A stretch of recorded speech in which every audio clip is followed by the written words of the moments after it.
10x your service design offering with Smaply. Take 20% off any order with This Is HCD 20 off.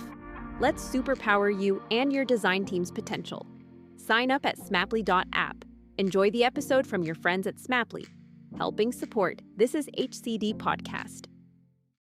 I was like, oh my God, I'm autistic. Like I knew before I went in to get my assessment, I was like, there's no way that I'm not, because I literally ticked every single box. So much so that even still to this day, like years later, I think it's like 5 years now later, I'm still discovering stuff about myself. Hello and welcome to This Is HCD. My name is Gerry Scullion and I'm a designer, educator and the host of This Is HCD, based in the wonderful city of Dublin, Ireland. Now, our goal here is to have conversations that inspire and help move the dial forward for organisations to become more human-centred in their approach to solving complex business and societal problems. In this episode, I speak with Aoife Dooley, one of Ireland's most talented illustrators. Now, we connected several years ago at an event where we were both speaking at locally in Dublin and stayed in touch afterwards. Aoife has created several beautiful children's books over the last decade, many of which have been shortlisted for best children's books each time in Ireland and probably internationally. We speak about Aoife's journey of self-discovery a number of years ago that led to Aoife's finding out that they were autistic, what this meant to her, and we speak about Aoife's own creative process and how they approach idea generation and generally find out about what makes Aoife tick. Aoife's a powerhouse, has got a wonderful store. For anyone who watches any of the videos that I've created recently on LinkedIn, you'll notice that there's a print in the background, Bleeding Deadly, which is a very famous Irish phrase, and that was created by Aoife as well, so you can have a check out of that as well. Now, if you really like what we're doing at This Is HCD, just hit the follow or subscribe button wherever you're listening. And if you really like what we're doing, you can go one better by becoming a patron, where you get an ad-free stream of the podcast for as little as €1.66 per month, and you get a shout out as thanks. There's other plans there where you can get exclusive items too, and literally all the money goes towards editing, hosting and maintaining our website, which is now a repository for human-centered design goodness with over 250 episodes. It's a great episode. Let's jump straight in. Aoife Dooley, I am delighted to welcome you to This Is HCD. How's it going? Good. Thanks for having me on. No worries. We've been, we first met, I was trying to remember there earlier on, about 3 or 4 years ago. We did a talk together out in Blanchardstown, which is a part of Dublin for anyone who's not familiar with Ireland. But I'm delighted to have you here. Like as you can probably see from my orders over Christmas time, I'm a fan, and I was a fan of your work when I first met you. And I bought a bunch of stuff for my wife over Christmas, because you've got a fantastic store now at the moment. But anyway, we're going to come back to that. How do you describe what you do, Aoife? I don't think I have one word to describe what I do, but I think the main thing that I do is draw. So I'll be drawn. To describe it, that's a hard question. Describe what you do. Describe what you, because you do a few things. You're a stand-up comedian as well. I mean, I do a few things. So like when people like ask me like, oh, what do you do? I can't ever like narrow it down, because it could change in the next couple of months. But at the moment, I'm not doing stand-up, but I want to get back into it. So I have been writing new material. So I do stand-up as well. I write and illustrate books. I illustrate for different campaigns for ad agencies. I kind of just do a mix of different things now. I'm trying to think what else. I wouldn't say I studied graphic design, but I wouldn't say that I do anything in graphic design, where I've done like a few logos, but I think illustration is kind of like the main thing that I do out of everything now. It's funny because I would say that you're an illustrator and a graphic artist is how I would probably describe what you do. But you're also very humble in how you describe yourself there, because you're very successful in what you do in terms of the output. Like, you've written several books for the children market in the last couple of years. Where did this come from? Who are you writing for? Are you writing to your child like self, or are you writing for someone in specific? It's funny because when I was a kid, I used to make my own books from notebooks, or like those ring kind of like, the fancier notebooks that you used to be able to get in Eason's.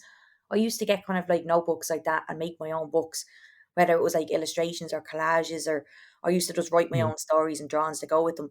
So it was kind of like it wasn't when I was a kid like, oh, this is what I want to do, because I didn't think that like someone like me could do something like that. So it was never like, oh, this is what I'm going to do when I grow up, because Mm. I never really thought about it that way. So only as I got Yeah. older, then I kind of got into it. And the first few books I done, the first books I done were based around a character I created in the area I'm from, so Coolock. And Hmm. there was the first book, How to Be Massive, and then the second book, How to Deal with Boxes on a Daily Basis. So they were kind of just humor books, and I don't really know what the age group for that is. It's actually funny, because I would have thought that it was more Mm. adults, because it was very kind of like, very kind of like rude, and like Mm. you'd be reading it, and you, let's just say, you wouldn't be reading it on the bus or anything now, like, because you'd be like, oh, what the Yeah. hell. But in Yeah. saying that though, I never forget. I don't know if you know Lynn Ruan. She messaged me one Oh day. yeah, She's yeah. like, The politician. yeah, yeah. She's like, Aoife, do you know? She's like, my daughter and her friends are watching that animation, like a sleepover. And it just made me realize, like, because they were about like 12, maybe 13. I think they were probably 12. And it made me realize, it's like, when you were a kid and you used to watch South Park, but you knew you Yeah. probably weren't allowed to watch South Park, but there was cursing in it and all. So Yeah. I realized that age group was probably the one that was like You- most focused on it and like really enjoyed it. So that's kind of where it started. But that It kind was of a came TV about. show, wasn't it? It was an animated TV series after the books came out. So yeah, it kind of went all over the place, that did. But it started out as a Facebook page initially, and it was Right. kind of almost like a blog with just illustrations. So I'd post every day, and then there was an article written on it in the, I was going to say the New York Times. What are we talking about? The Irish Times. Yeah. And basically, it just kind of blew up from there. It just kind of went places that I didn't ever anticipate it to go. Well, not at that Yeah. time anyway, because I was still in college. I hadn't graduated yet. So that's kind of how my book Yeah. journey started, I think. You said there a few minutes ago, like, I didn't think someone like me could ever write a book like this. Mm. Do you want to elaborate a little bit more on that? What you meant by someone like me?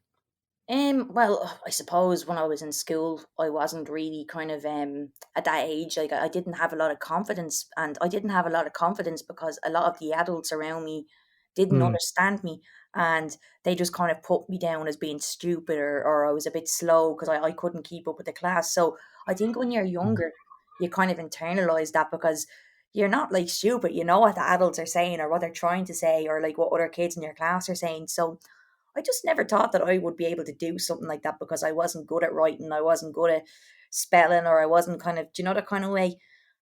So to me, that was like in a whole other world beyond mine that I thought that I'd never reach. So it's kind of crazy actually.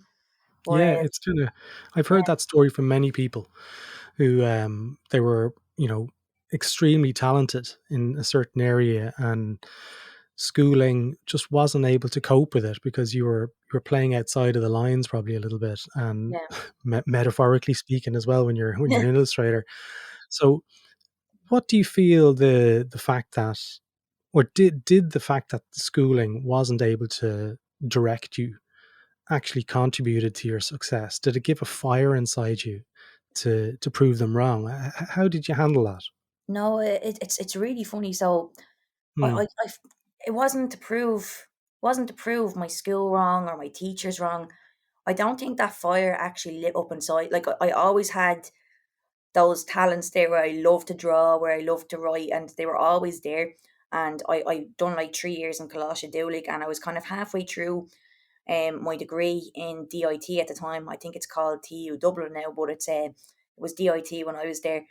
And I was about halfway through. I was in my third year, I think it was, and or second year, and I had got in on advanced entry, and I kind of was just settling in, and my mum had died suddenly while I was in college. And that was probably one of the most horrific things that ever happened to me. And I think that's what actually lit the fire underneath me, because I didn't want to grieve. I didn't want to know about it. And I just jumped Mm. into my work. And that's when everything kind of really started happening. So Wow. I think that's actually what did it, which is, yeah. Sorry to hear about that. What year was that? It's 10 years ago now. It was Wow, 2013. Yeah. Yeah. 2013. You've been extremely busy then for 10 years because, in my notes here, I mentioned books and shop and prints. And then you just casually mentioned a TV series in there as well. And you've also been nominated for Children's Book of the Year, which is by On Post, which is a national awards for the best books, effectively produced by Irish writers and Irish authors. So there's a level of humility coming through in all of your work. Where does this natural humility come through, and also the comedian aspect? I can hear that there's an overlap in many areas between funny and illustration. Where's all this coming from? I think the overlap, like, yeah, like whatever I do, there has to be kind of something funny involved in my illustration. I think that's always been a thing. But I don't know where it comes from. I think it's probably a coping thing because Mm, I always tried to cope in school by being funny. So I think yeah, I think that's where that kind of side comes from.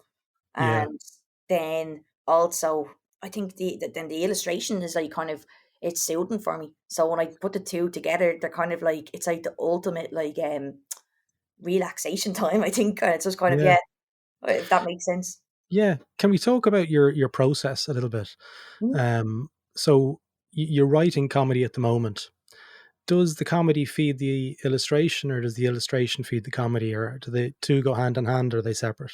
It really depends. To be honest with you, it could be just something that happens in my life that is funny, and I can be like, right, I can definitely come up with like a whole 10-minute spot just on this thing alone, like because it's so ridiculous. Or else, I could be thinking of something for a specific day, like it could be Paddy's Day. I done this illustration a couple of years ago. It was like a carousel illustration on Yeah. Instagram, and it was like basically like a snake, and you just kind of scroll to the end, and when you get to the end you see the snake kind of like looking, and it's like literally St. Paddy's standing there, and he's just like but he's like this with his two fingers up, and he's like off.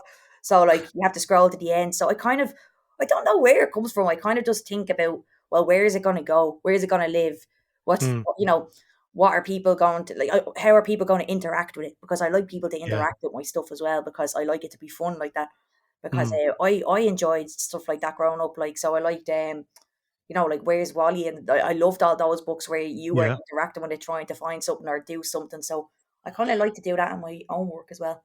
But do you have the idea? Is it fully formed in your mind Oh when you sit down, or walk me through that no. explorative stage? Oh, okay. No, it's more like it's so Give me an example as well, if you can, because you're okay, probably okay. So working. I could literally be sitting down watching TV, and I'm not working at all.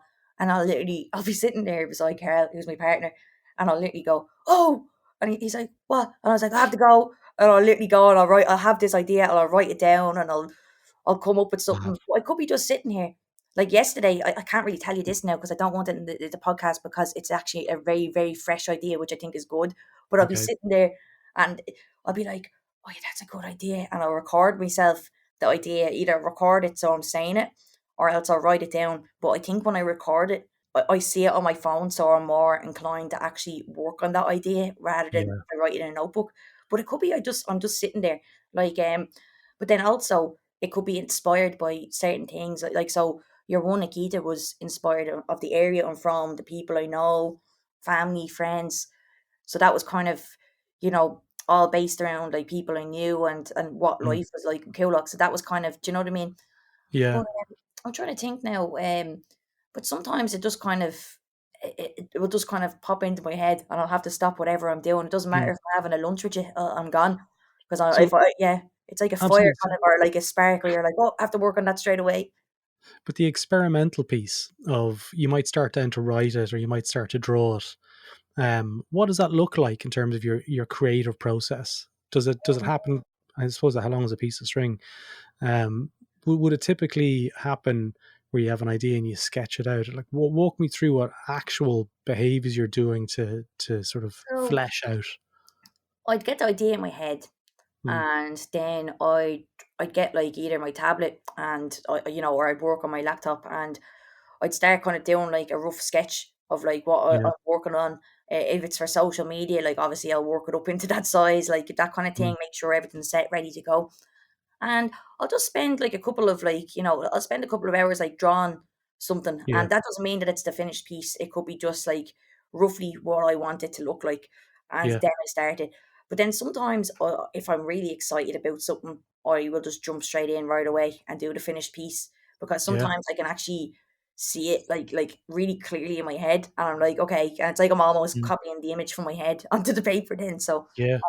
that's cool when that happens. It doesn't happen all the time, but when it's a really strong idea, I find it works better.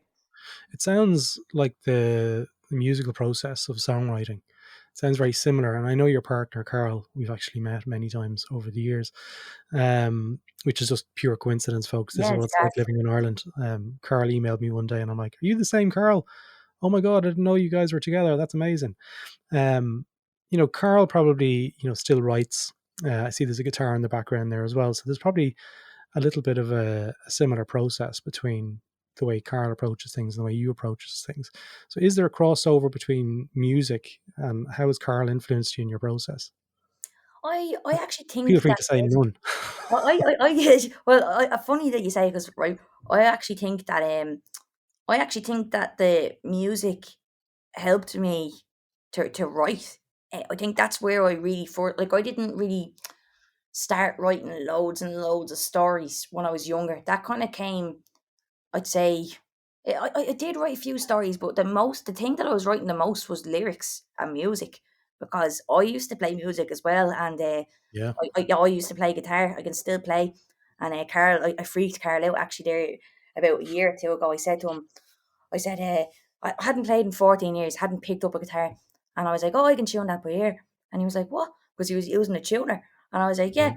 And I took up the guitar and I tuned it nearly perfectly after 14 years. And he was like, what the hell? Because that was at my, like when I was very young, music was my life. I wanted to be a rock star. That's all I wanted to be. So Yeah. that's kind of what, yeah. But I think it really helped me to write and be creative in that way as well, because I had Mm. no interest really in writing, and I think that kind of led me into writing stories then. And Yeah. also, my Interesting. granduncle as well was very supportive. My granduncle, he was like, geez, he must be pushing 90 now. Yeah. He literally wrote all these crazy stories. Like he writes, and he works on poems and stuff like that as well. But he wrote these crazy stories of like me and him, like when I was a kid, and like we go on these adventures together as all like talking animals and all. So I think there's that part of it as well. So I was around creative people, I think, as well, like who kind of seen that's what I was interested in and supported that, because I don't think I was very great at anything else, to be honest with you. Yeah. Definitely not good at maths, It's nothing like funny, that. like, you mentioned schooling and you mentioned Coláiste Dúlaig there, which is on the north side of Dublin. It's an art college for people to go and, believe it or not, become artists and become illustrators and graphic designers and stuff. Um, when you were in school, you said you weren't very academically strong. Is probably, I don't Hmm. know if how you phrase it that way. And then you get into Coláiste Dúlaig. But what you're doing now at the moment is quite close to entrepreneurialism. So you're doing an awful lot of stuff. You've got an awful lot of business ideas. Your store up there has got some wonderful stuff up there. I'll throw a link to that one in the show notes, folks. How do you feel even Coláiste Dúlaig sort of supported you in the journey to become where you're at now? Like, and what would you like to be able to do and go back and change and fix it if there was problems there that you could see? In Clontarf. Yeah. Also, I loved it there, and even still now, I keep in touch with some Yeah. of the lecturers, like, and they're still supportive. Same as It's brilliant. DIT. I have Yeah. I have things that I'd fix in both courses, though. I think in my degree and my diploma, I think that without getting anyone in trouble, I'm just going to No, be no, very vague. definitely not I coming from think that some angle. I'm people are just like, very good at their job. I think some people are very good at their job, and they want to teach, and they they want to show you the way, but they also want you to find your own way. And then I mm, think there's just people who are just lazy, who just want to get paid. And there were some yeah, people who I really learned a lot from, and there was others who I learned nothing from, and nothing from. I taught myself, but without giving Yeah, any names, like, and being vague about it. So I know I think they could do with a rejig of some of the lectures some of the in things. both DIT and Colossal do. Like, I really do, because Probably everywhere. I think everywhere. I think it's so, like, Yeah. what reminded me of Colossal, like in Colossal do, like some of the classes that we done really reminded me of secondary school.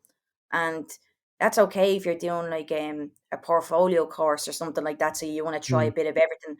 But for some of the classes that we had for graphic design in DIT, sorry, in Colossal do, like, just didn't make sense to me. yeah. I change it like there now, like there was a class where we were drawing acorns. Did you know what I mean? Like Yeah. that, I think maybe could potentially be updated now because Yeah.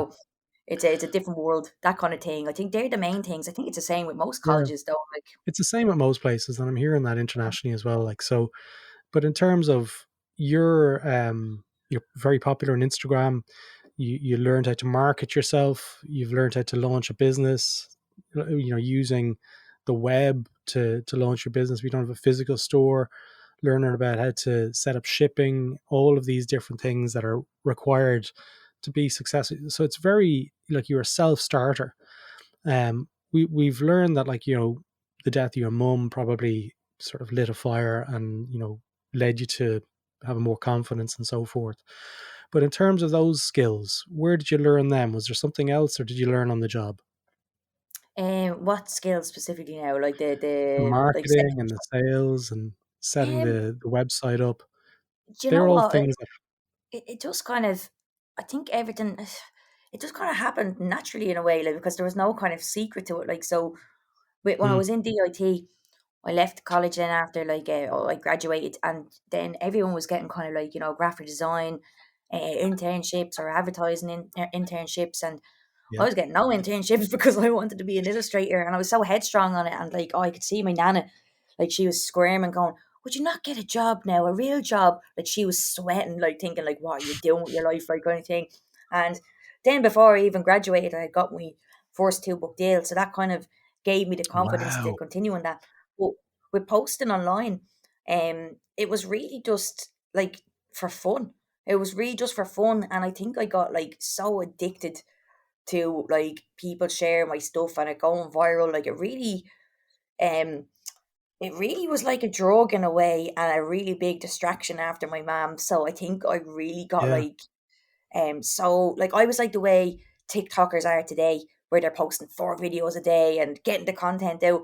And while it was great at the time for that kickstart, it was mm, very draining as well though, because you're consistent. You have to keep posting all the time to keep your yeah, audience interested in this kind of thing. And it's so funny because I see that in other people who I'd follow now, and whether it's illustrators or like people doing different things, I can see that the quality of the work that they do isn't good because they're actually just rushing to get it online, to get the likes and to get the shares so they can yeah, get the following. And it's interesting because I look back on some of my stuff now and go, "Oh Jesus, I wish that I could," that kind of way. yeah, So I don't think I knew really what I was doing. I was just doing yeah, it to distract myself, and I kind of fell into it. But it really helped me with my skills now with like marketing, whether it's like the shop or like my book, and kind of just posting about certain things. yeah, Like it kind of gave me more confidence, I think, to do that, which was a great thing, I think. But geez, you yeah. wouldn't catch me posting on TikTok 4 times a day. I could not be No, arsed doing that. Like, I'm sorry, like, I don't care but if I've got 2 million followers. Like, it's just, I'd rather spend my time being creative, I think. you have a huge following. Okay, so it's almost like you built the following and then you built the entrepreneurialism off the back of it. Um, how did you learn this? Like, obviously, you're very charismatic. Okay, people can hear that. Like, you're able to speak, you're able to talk, but it seems like you know who you are. Okay, and I don't know if it's a north side thing. I'm going to say the north side thing because I'm on the north side, and you know, it seems like you know who you are. You're not going to kind of pander to anyone else. You've got your own mission, and you're living by this purpose. Um, where does that come from in terms of being so true to yourself? And we want to talk a little bit more around the discovery of your autism in a minute. Aoife, we'll cut this little bit out, me and my little segue. But where does this come from? This sort of sense of identity. You know who you are. You know what you are. It's funny because for a long time, I really didn't. So it's kind of Yeah, like, it's been kind of like a journey almost to kind of to figure get out there. who I am. Like, but it's kind of a funny one. I wouldn't have said now that I have a full kind of idea. Maybe it's just the way that the way I talk or something to people, they have that impression of Mm. me. But I actually would be the opposite. I think, like, where You like think?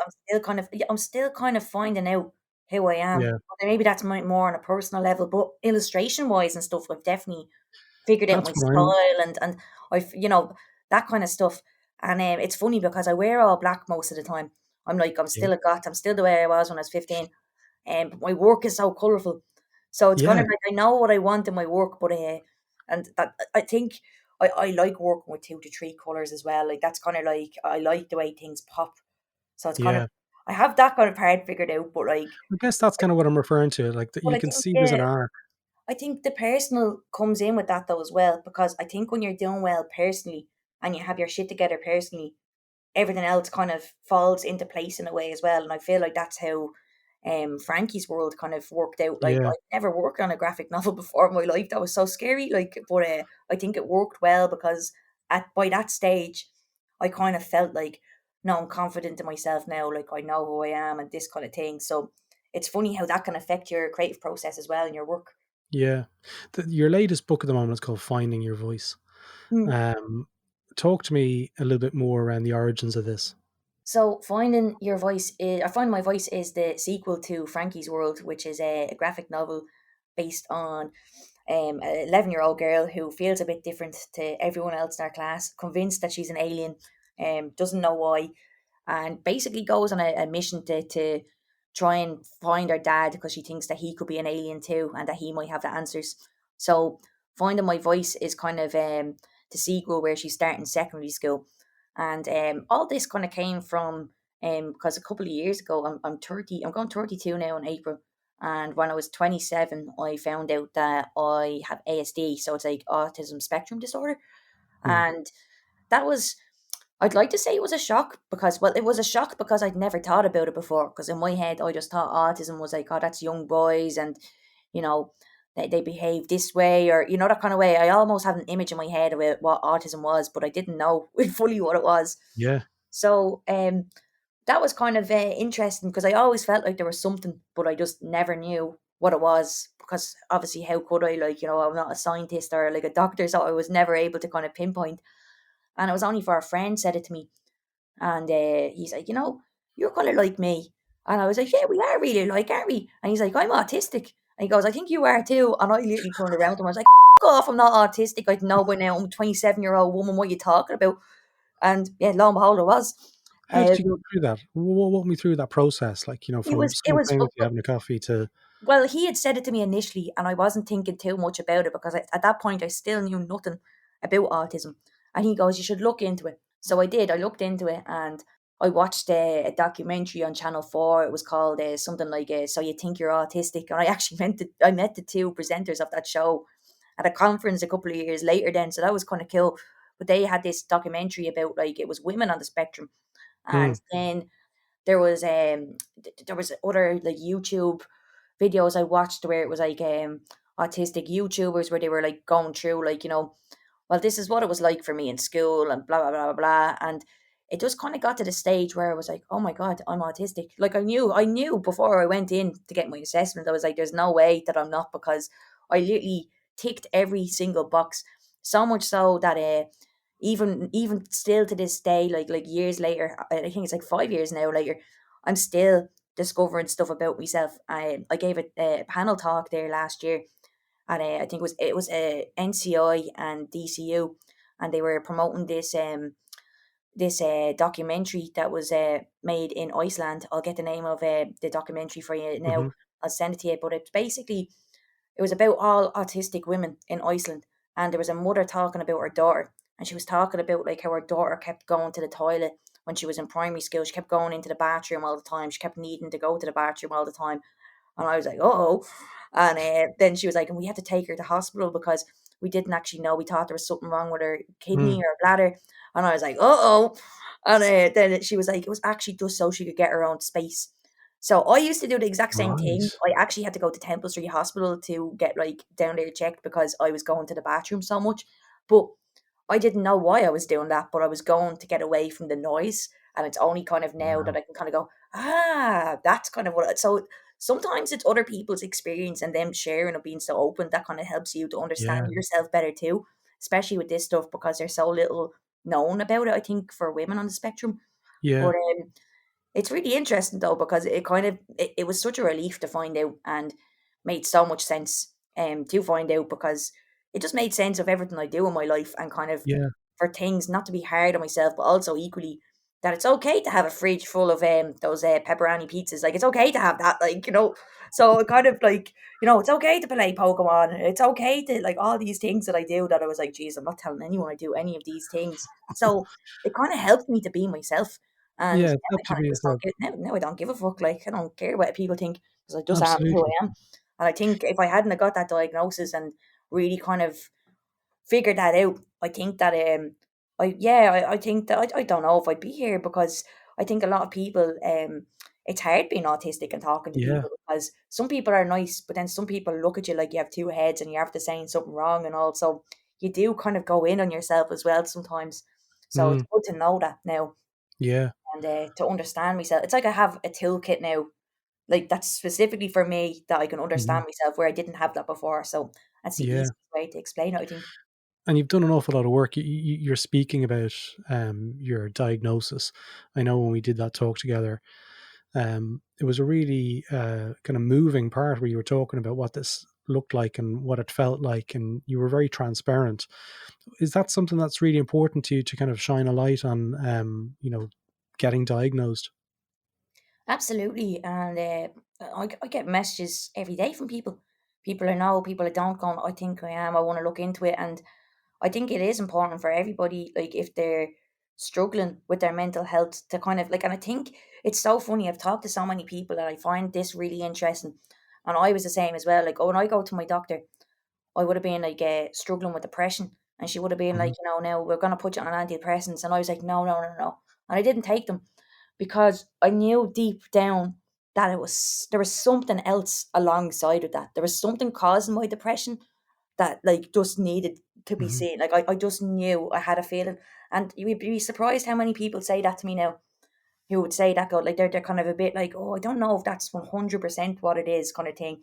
Yeah. But I think it's very important to know and understand, because it can really help you in your life, just even for understanding yourself, because a lot of people are very hard on themselves as well, like in certain True. situations, if they can't, like my family would have been very hard on me now, like to be like, you have to do this, you have to achieve this, you have to, and that puts so much pressure on me. And I think, Hmm. like, you know we all have our own limits, do you know what I mean? I think it's good to know what they are, so you're not kind of, it's all right to push it past the limit, but like every Yeah. now and again, like, you don't want to destroy yourself. And I find that's what happens to a lot of people. Uh, Yeah. they're so used to kind of conforming to a society that's like almost not made for them, so they're just exhausted. So it's yeah, I think it's very important that if you Yeah. do think that you're neurodivergent in any way, to look into it. And because it really is, like, finding out was a relief for me, but it was the counselling after that really really helped me. Transformative. Yeah, it was very transformative, I have to say. I don't recognize myself now from 5 years ago. And if you Wow. even have you seen pictures of me 5 years ago? No.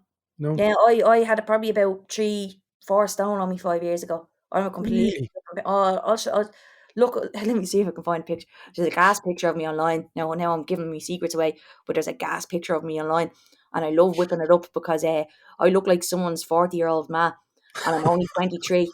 And every time I show anyone the picture, they're always like, "That's you." I'm like, "Yeah." But I was really Wow. impressed. So it really shows. Let me see if I can find it now. Obviously, I can't share the screen, but I'll find it and Yeah. I'll send it to you after. But Very good. geez, it's so, yeah. So I can see a huge difference in myself, physically Physically. and mentally. Yeah. Yeah. That's fantastic, Aoife. Look, we're coming towards the end of the episode. If people want to reach out to you, what's the best way for them to do that? I know I'm going to put a link to your Instagram anyway, because it's beautiful to drop in and see what you're up to. I check in once a week to see where you're at. But what other platforms are you on? I'm on Twitter as well. Yeah. I am on TikTok. I do want to start posting more, but not 4 times a day. Probably be once a week. I'm gonna be posting up, doing up my house on there. So I'd Oh, like very just good. stuff. So, but Instagram, Twitter, and LinkedIn. TikTok are probably the best. I am on LinkedIn, but I'm very bad at it. Yeah. I'm very bad at it. I have to use it more. I'm Okay. terrible. Very. We'll throw all those links into the show notes, and we'll put a link to your store as well for people to go and check out all your work. And also, best of luck with the book. It's coming out in April. Is that right? That's right. Yeah. Deadly. Well, I'm going to be first in line to get a copy of that. It's going to sit proudly on my shelf here. So thanks so much for your time, Aoife. Well, thanks, Gerry. there you go, folks. I hope you enjoyed that episode. And if you enjoyed it and want to listen to more, why not visit thisishcd.com, where you can learn more about what we're up to and also explore our courses whilst you're there.